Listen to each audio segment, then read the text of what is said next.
everyone. Today I will provide you my abstract and some key points which summarize my systematic review on the potential role of vitamin D supplementation for the prevention and treatment of depressive symptoms in adults.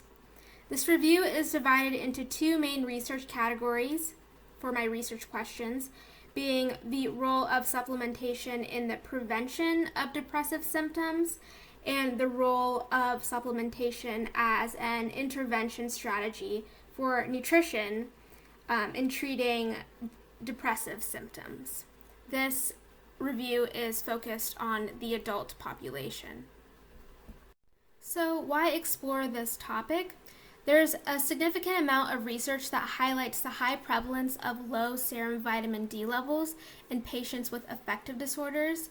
These disorders include depression, seasonal affective, bipolar, and dysthymia. To better understand why, more recently there have been lab-based studies that look at the role of vitamin D in neurological disorders. They have shown that this vitamin plays a key role in early neurological development and that the negative effects of deficiency on the brain, such as poor cognition and mood, carry over to adulthood. This can be explained by the vitamin D receptors in the central nervous system, which is key to neuronal function.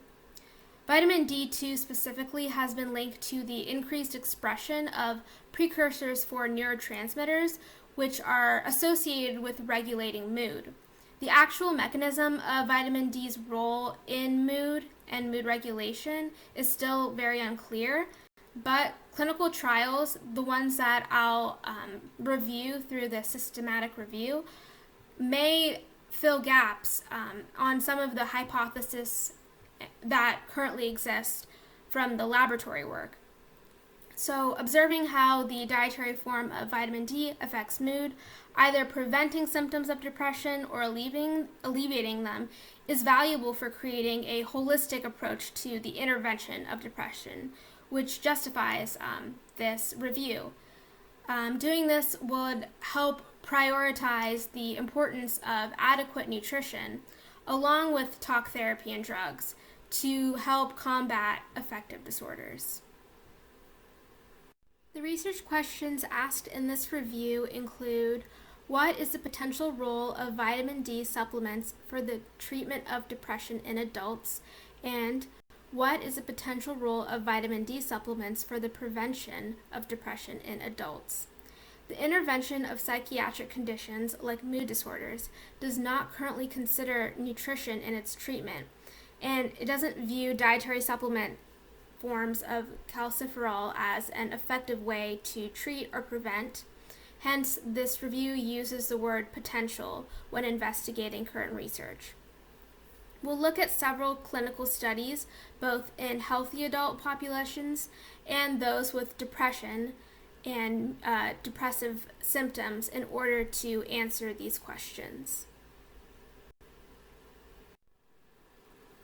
So, the systematic process for this review utilized the following databases to find full-text articles from peer-reviewed journals between the years 2008 and 2001, and they were PubMed, APA PsycInfo, and Academic Search Complete. The keywords searched in these databases included vitamin D supplements or calciferol supplements for the intervention of depression, or vitamin D supplements or calciferol supplements for the treatment of depression, and vitamin D supplements or calciferol supplements for the prevention of depression. And these terms were inserted in those databases, in their search engines. The inclusion criteria for the design considered for the studies included randomized control trials, case control studies, and cross-sectional analyses. In terms of the focus of the studies included, they were on the topic of populations with depression being undergoing intervention, them having depressive symptoms and undergoing depression intervention. They were also healthy adults being observed for depressive symptoms, or adults at risk for depression. The population of participants included a focus on adults age 35 and older rather than just 18 and up.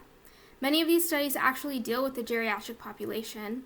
The review also includes depressed adults, healthy adults, supplement forms of vitamin D, intervention, depressed adults, healthy adults, and vitamin D deficient participants. In terms of exclusion criteria, I didn't consider any studies looking at the pediatric population or adults below the age 35.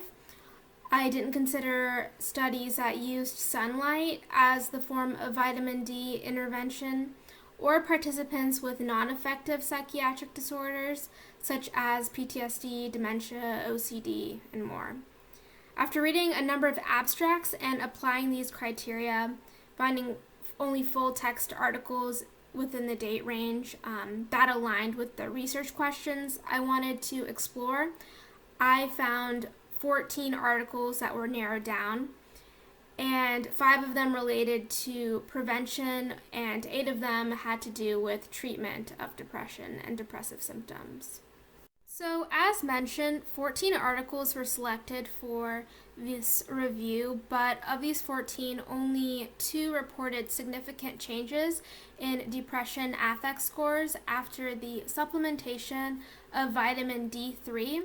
So, these were focused on vitamin D as part of a treatment. The first study was a randomized clinical trial looking at elderly patients given D3. And they found depression scores significantly decrease after 8 weeks compared to the placebo group. The other study was a randomized controlled trial, placebo study that gave patients with major depression both vitamin D and Flexitane or Prozac. And then the other group was just given Prozac. And they found that the group that was taking both the vitamin D and the depression drug, Prozac, had a better effect in controlling depression symptoms compared to the group that was only given Prozac. So, no studies found supplements as a way to significantly prevent the onset of depression or being used as a prevention method. And then all of the other studies, they did not find a significant effect when using supplementation. And then you can see on this image, this graph, this is referring to the Prozac study. You can see the decreased trend of symptoms represented by the line in the graph. And this study used the Hamilton Depression Scale. All of these studies selected used a depression scale or a way to measure the depression symptoms of the affective disorder. So to conclude, based on assessment of several studies in this review, there is no strong evidence supporting the potential role of vitamin D supplements for the treatment of depressive symptoms in the adult population, nor is there strong evidence supporting the potential role of vitamin D supplements for the prevention of depressive symptoms in the adult population. However, further research should be conducted to better understand the role of vitamin D and in regulating depressive symptoms.